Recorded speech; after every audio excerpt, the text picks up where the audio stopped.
My plea for TCU tomorrow, my hope, is that they just go out there and play with great energy and effort and play loose with no expectations. I'll explain more about what I mean by that next. It's Locked On Horned Frogs, your team every day. You are Locked On Horned Frogs, your daily podcast on the TCU Horned Frogs, part of the Locked On Podcast Network, your team every day.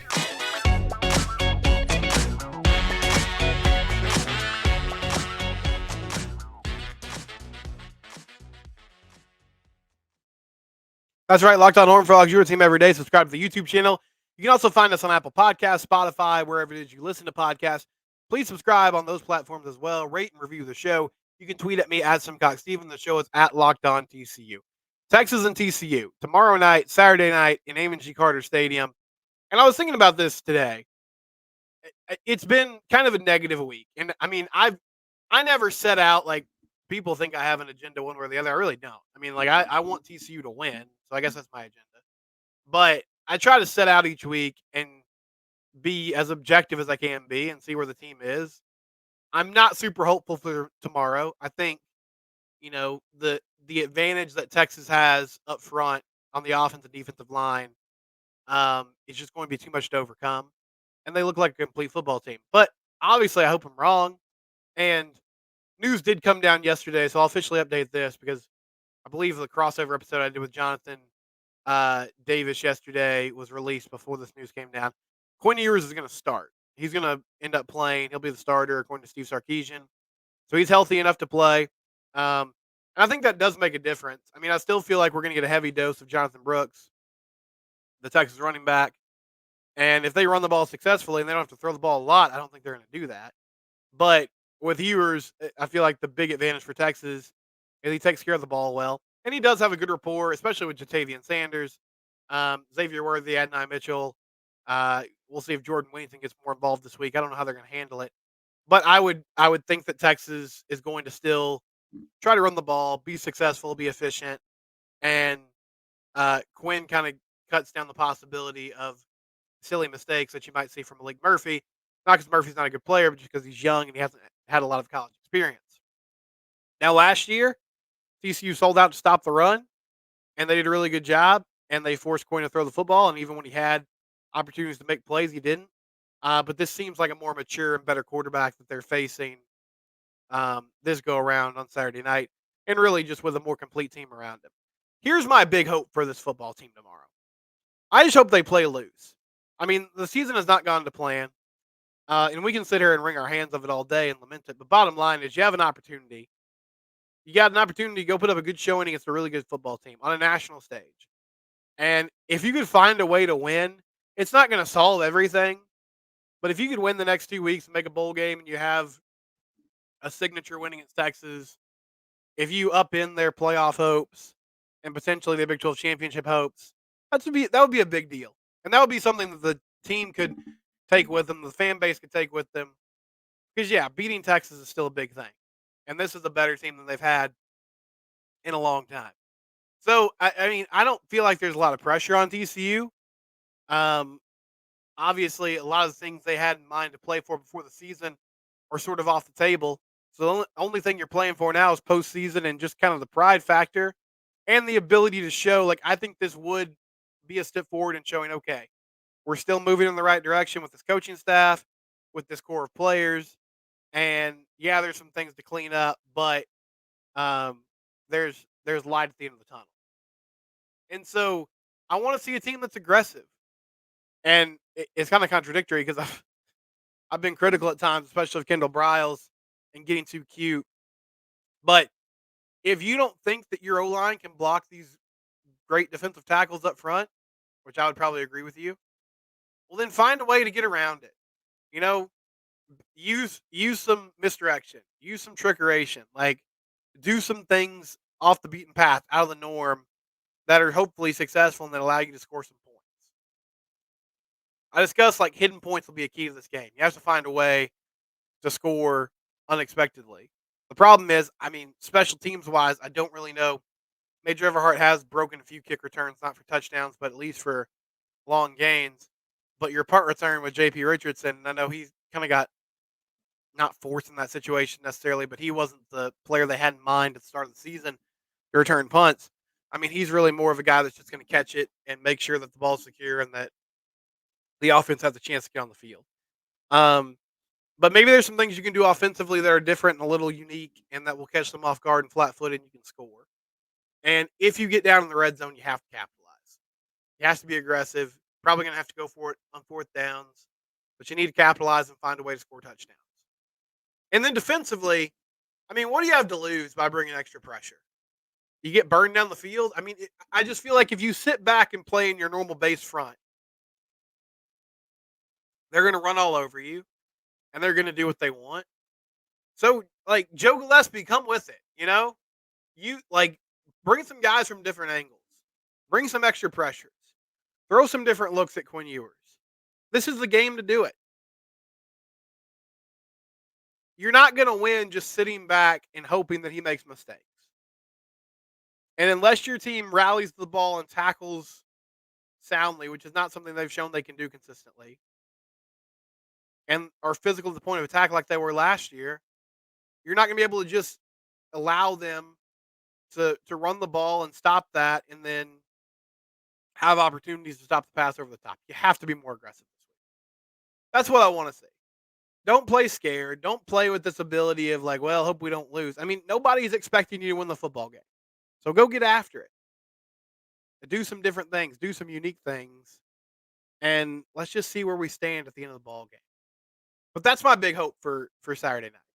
And yeah, the keys to the game, you got to find a way to win the turnover battle. You have to be efficient in the red zone. You have to stop Texas when they get down there. And I think honestly you have to hope that maybe Texas just isn't fully ready for the football game. They've done a nice job this year of starting fast, and it seems like there's been games where they kind of coast in the second or third quarter, and suddenly like it's like, oh, and there's a football game being played. That's what happened against Houston. Houston had a chance to go win that game. Got hosed by the officials at the end and just couldn't make enough plays. But Houston played them tough at home. I mean, I still think this group is talented.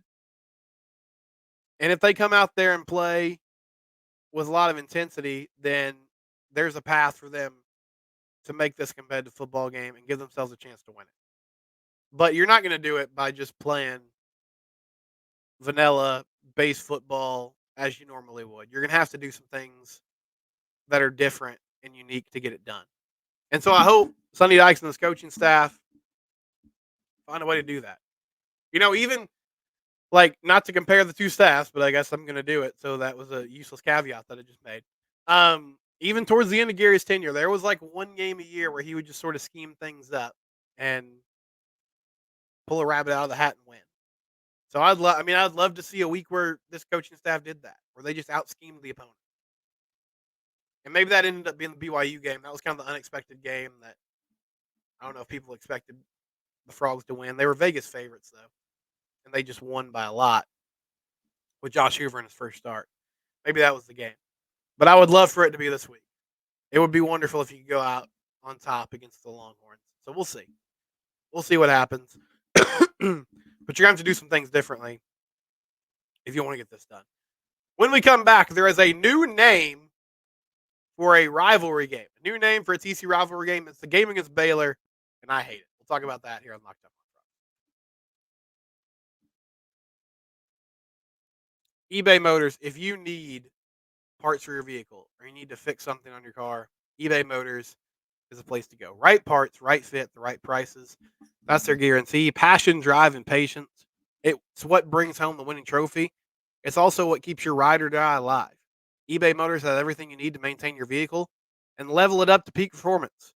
Superchargers, roof rack, exhaust kits, LED headlights, and more. Whether you're into speed, power, or style, eBay Motors has got you covered. Over 122 million parts for your number one ride or die. You'll always find exactly what you're looking for. And with the eBay Guaranteed Fit, your part is guaranteed to fit your ride every time or your money back. That's what I love about eBay Motors because I've said this before.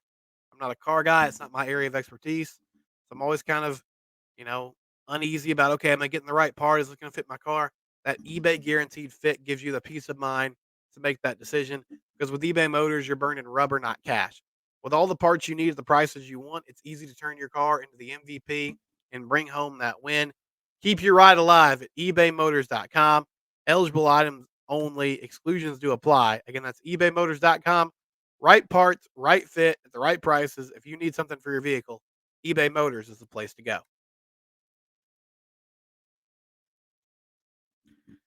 So this actually came down a few days ago, but yesterday I had that crossover episode with Locked on Longhorn, so I didn't address it obviously. TCU and Baylor play next week. And this is one of the few protected rivalries. It's the only protected rivalry that TCU has in the new Big 12. It's one of the few protected rivalries that the Big 12 has decided to keep alive, and that these two teams are going to play every year. And I think it's good. I'm curious, what do you guys think about the TCU Baylor rivalry? I feel like it's kind of lost some of its juice. Like here's the thing, and I believe I've said this before, so sorry. But that stretch from like 2013 to 2016, you had all the right ingredients for a rivalry. There was great history between the two schools. Um, for the most part, TCU and Baylor were both good programs, especially 2014, 2015. I mean, we're talking about like teams that were in the national championship picture, good level, good, right? And then even in 2013 and 2012, TCU won in 2012 and 2013. They took Baylor to the wire. You know, even in seasons where TCU was sort of down, and this has remained true. Like seasons where TCU was sort of down, they've been able to pull upsets or at least keep the game competitive. It's just a game that the Frogs always get up for. And then Baylor put the fear of God in TCU last year, and Frogs went on the bazooka kick at the buzzer. But that stretch between like 2013 and 2016, programs were really good. There was history between the two schools. And the big thing was the two coaching staffs hated each other. Okay. I know what they said publicly. I know that, they would try to save it and be like, I know we have a lot of, no, they didn't. They did not respect each other. They did not like each other. They didn't get along at all. They didn't want to see each other. I heard stories about how behind the scenes at like Big 12 events, they wouldn't acknowledge each other, wouldn't speak. Like there was legit fire to that, what happened and what went on. Which is obviously ironic now because Kendall Browse is on staff at TCU. When Art Browse gets fired and everything happens and Baylor kind of cleans house, Jim Grobe, I think Jim Grobe and Gary knew each other pretty well. Matt Rule and Gary seem to have a nice level of respect for each other. Same with Dave Aranda. And Dave Aranda and Sonny Dykes continue to seem to have a good relationship and a level of respect for each other. But I think this is so you're missing that part of it. And, but I believe because of that, and just because the two schools have kind of been up and down and haven't really matched up in a year where they've both been really good in football in a while, it's taken some of the juice out of the rivalry. But I think it's definitely, TCU's clear rival, and I'm glad that they're going to play this game every year. And it's been unofficially coined the rivalry because of the Christian affiliation, and, it was revived after a long hiatus when TCU was kind of traveling the country, going to different conferences, playing in the Mountain West, the WAC, the USA, right? And I thought that was a great name. Now, the schools didn't necessarily embrace that, like from a branding perspective, but it was there for the fan bases, and I thought it was wonderful. And I heard this rumor about a few months ago that they were trying to come up with a name for the rivalry, like an official name. And this got floated earlier this week.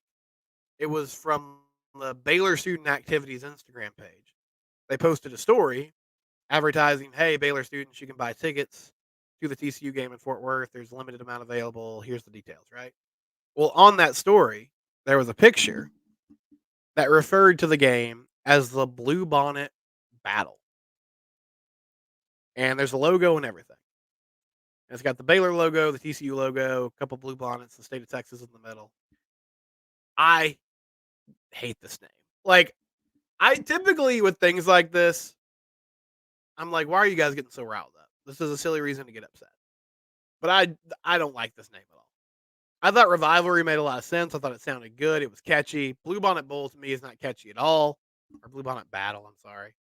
If I'm going to criticize it, I guess I should at least get it right. but I just don't like it at all. I did have someone reach out to me, an anonymous source, who said that this has been in the works for a while. This is someone who was formerly on the TCU student government. And they say that the TCU and Baylor student governments have been working on this for a few years. Baylor kept pushing it off. Said the vibe they got was that Baylor was basically like, if it's going to be our way or no way at all.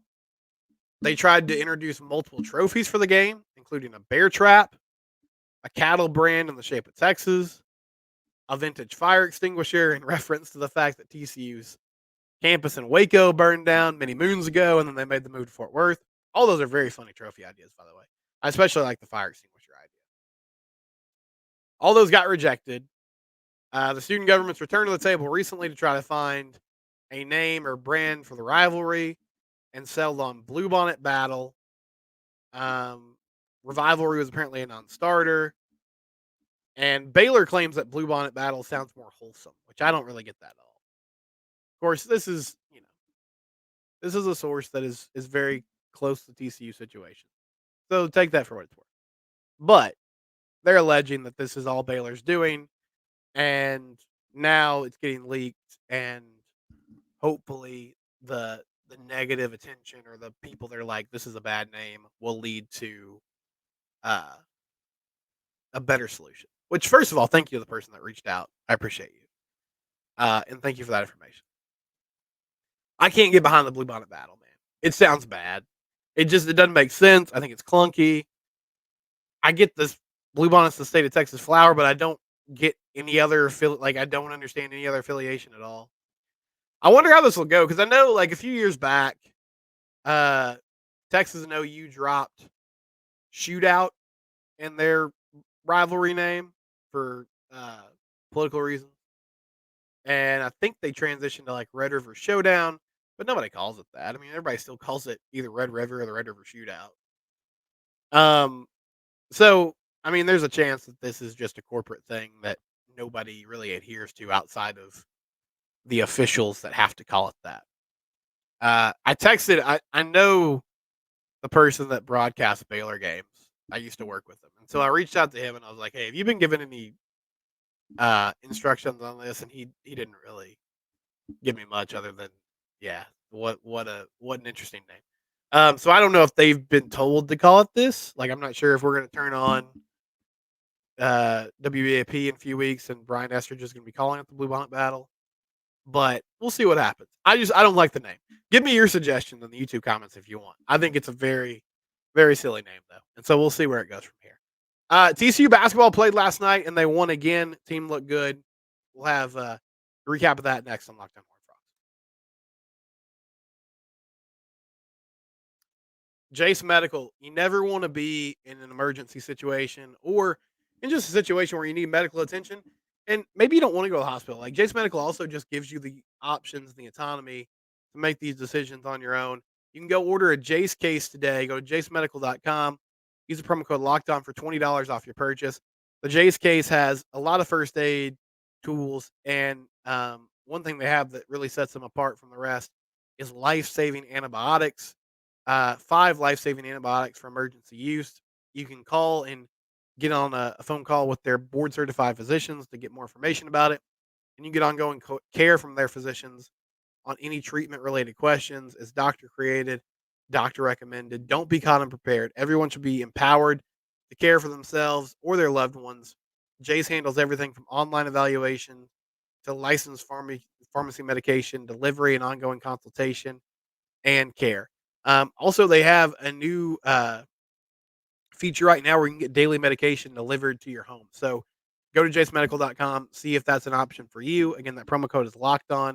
You can get $20 off your first order. Be ready for the unexpected, or just be ready to take care of yourself in a situation where you have the freedom and autonomy to do that. With the Jace Case, jacemedical.com. Talk to their board certified physicians to get more information. Again, that's Jace Medical, and get $20 off with that promo code locked on.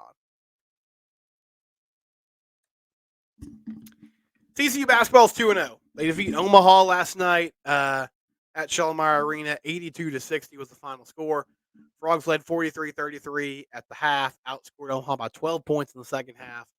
A little bit of a slow start, but for the most part, played well throughout. Guys were in foul trouble again. Very whistle happy game by the officials.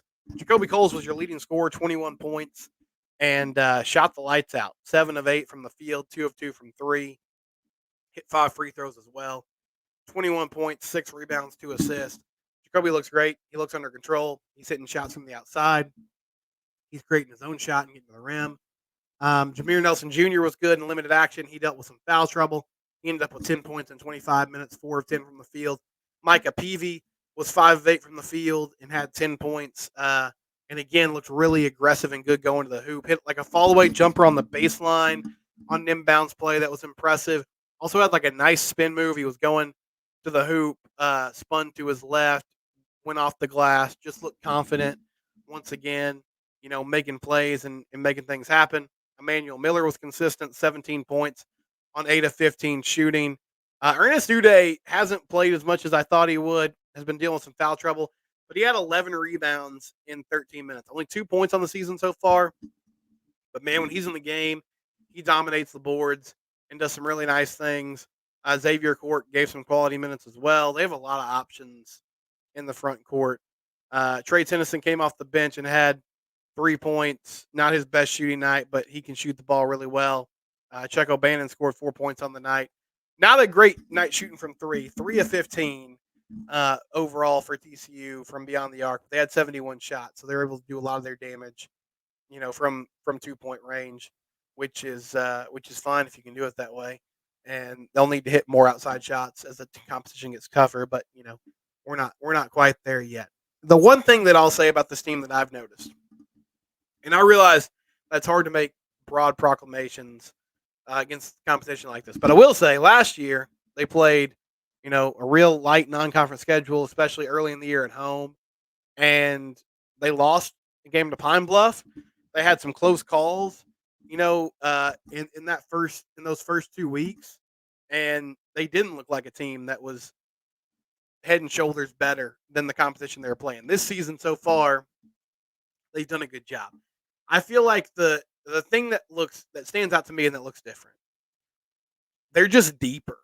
Now, again, we'll have to see what happens as the year goes on. That rotation might tighten up a little bit just because you can't play 15 players every night. But at the guard position, there was such a big drop-off last season after Mike Miles and Damian Ball. And those guys were great. Tough to replace them. Miles was obviously such a great scorer. Ball was one of the few guys on the team that could create his own shot, and then he was also just an outstanding on-ball defender. But once you got past those two, there weren't a lot of options off the bench, and it was really hard when Mike wasn't in the game for the team to score. This season, you got Nelson, obviously. Micah Peavy's done some more work at that 2 and 3 position. But you have Trey Tennyson coming off the bench. You have Avery Anderson coming off the bench. Chuck O'Bannon can come off the bench and do some things for you. And so you have the ability to mix and match in the front court as well. You're deeper than you were a year ago. And I think there will be some opportunities for them to kind of switch in and out and come in waves this year, which is something they haven't been able to do in a while. Defense has to get better. Jamie Dixon, again, was frustrated at times with that. They gave up a corner 3 like midway through the first half that cut the lead to 6, and he called like a frustration timeout because somebody lost their man. And so that has to get better. But I think part of that, too, is as this team continues to play and there's more communication, that will improve. And they might just not be as good defensively this year. I mean, you lost a really good defender in Damian Ball, and some guys also that were good at helping that defense connect. But I do believe that as understanding of your assignments gets better and the team has a better feel for, their rotations and knowing, okay, I can leave this guy and I know somebody's going to back me up, that aspect of the game is going to get better. So 2-0, and playing well, looking good. Not sure if they play again this weekend or not. I'll look quickly to see what their next game is, and see kind of where we're at. So Omaha, and then Tuesday on the 14th they play UT Rio Grande Valley, and then Mississippi Valley State next Friday. So that's your That's your next week update, and then they'll get in December. They'll get into some Power 5 opponents: Georgetown, Clemson, Arizona State. A stretch there shortly before conference play. We'll be back with a post-game show on Saturday night following the Texas game, win or lose. We'll have you covered. It's Locked On Horned Frogs, your team every day.